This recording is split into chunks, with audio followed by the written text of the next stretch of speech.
London is one of the most consequential cities in human history. The financial capital of the world. A city that built an empire and then somehow made itself even more influential after losing it. By almost any measure, London should be untouchable. And yet, today, London is where over 73,000 households are sleeping in temporary accommodation, where the average rent just crossed £2,270 a month, where the city is building fewer homes than at any point since the Second World War. London didn't collapse from the outside. It was dismantled from within. These are London's notes on how to ruin a city. Step 1. Protect the land. Abandon the people. In 1947, London made a decision that would define the next 80 years of housing policy. It drew a line around the city, a green belt, and said, nothing gets built here. The idea was noble. Protect green space, stop sprawl, keep the countryside intact. What it actually did was turn London into a pressure cooker with no release valve. The green belt covers roughly the same area as Greater London itself, a ring of protected land surrounding one of the fastest growing cities on the planet. Most of it isn't pristine wilderness. It's golf courses, scrubland, car parks, and private estates. But it's protected because the line says so. And so, instead of growing outward like every other major city, London had to grow inward, which is fine in theory, except London also made it nearly impossible to build upward.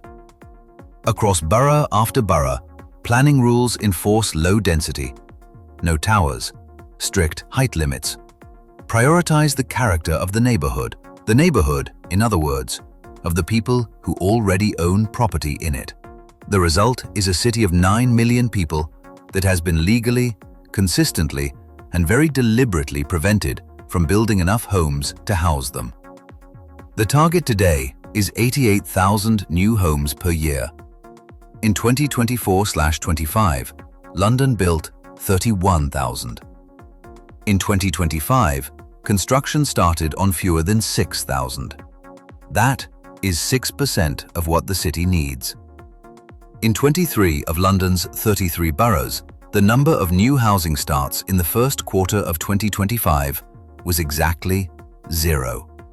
Meanwhile, more than 1.4 million homes across England have been granted planning permission since 2017 and remain unbuilt. The land is approved, the homes don't exist. Because building them stopped making financial sense once the system piled on enough costs, delays, and regulatory requirements to kill the margin on each one. London has a housing target it doesn't meet, a planning system it doesn't reform, and a green belt it maintains like a sacred relic, much of which isn't actually green. Step 2. Make homelessness a permanent condition. Here is a phrase that appears in an official report from a London borough, submitted to the Institute for Government in 2025. We now expect some children to spend their lives in temporary accommodation. A council, talking about children, expecting them to grow up in temporary accommodation. Not as an emergency, as a plan. Right now, London accounts for 56% of all homeless households in England. The number of households in temporary accommodation in London has more than doubled since 2011, from 36,000 to over 73,000. The average stay in temporary accommodation in London is now 3 years and 11 months. Nationally, it is 1 year and 4 months.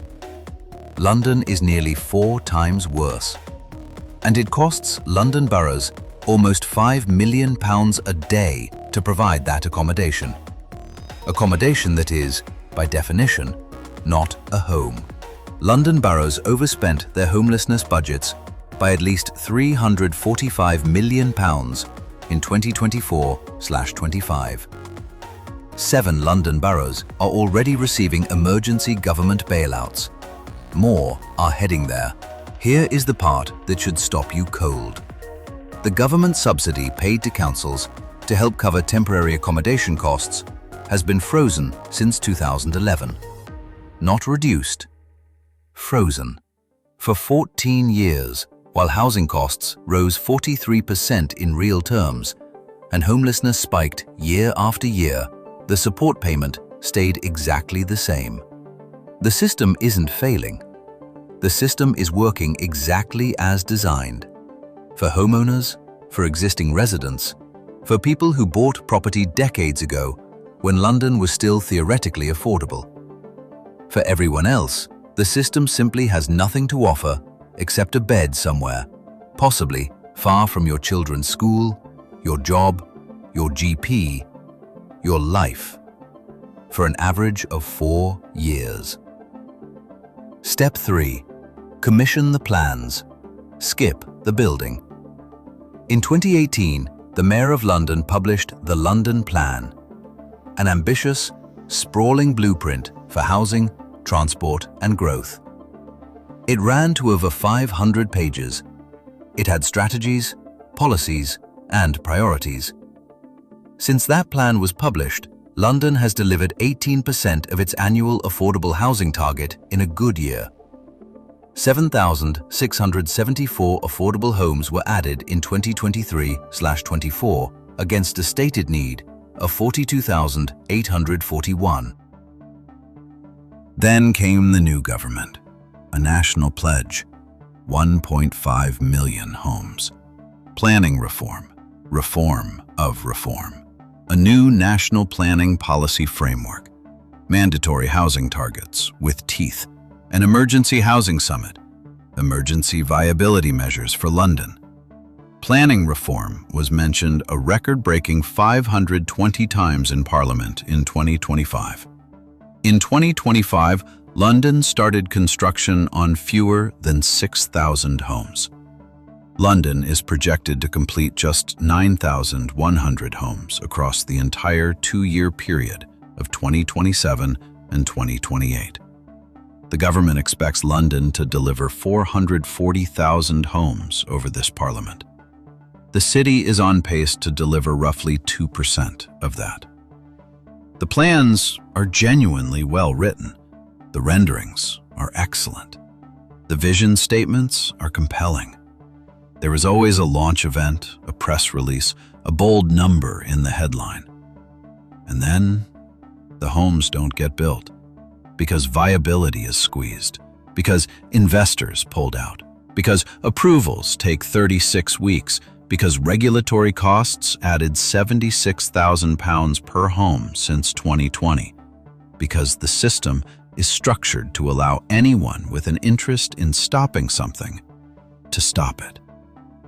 London has now spent the better part of 3 decades discussing how to fix its housing crisis. The discussion is going brilliantly. The uncomfortable maths. London is the second largest financial center on Earth. Its economy generates more than Tokyo's or New York's GDP on some measures. It has one of the most sophisticated planning bureaucracies in the world, staffed by thousands of qualified professionals who understand exactly what has gone wrong and exactly what needs to be fixed. And it has 172,000 children in temporary accommodation, a record high. Higher every single quarter for the last 2.5 years. You cannot build your way out of 80 years of constrained supply in 5 years. You cannot undo a planning culture that treats existing homeowners as the primary stakeholders of a city that is also home to millions of renters, young people, and working families who never had a seat at the table when these decisions were made. The Greenbelt line is still on the map. The height restrictions are still in the planning codes. The planning permission backlog is still unbuilt. And somewhere in London right now, a child is being told they'll be in temporary accommodation for a while longer. London built one of the greatest cities in human history, then spent 80 years making sure nobody new could afford to live in it. Patient, consistent, and backed by an impressive amount of paperwork. London, the gold standard for turning a world-class city into a cautionary tale. One bad decision at a time.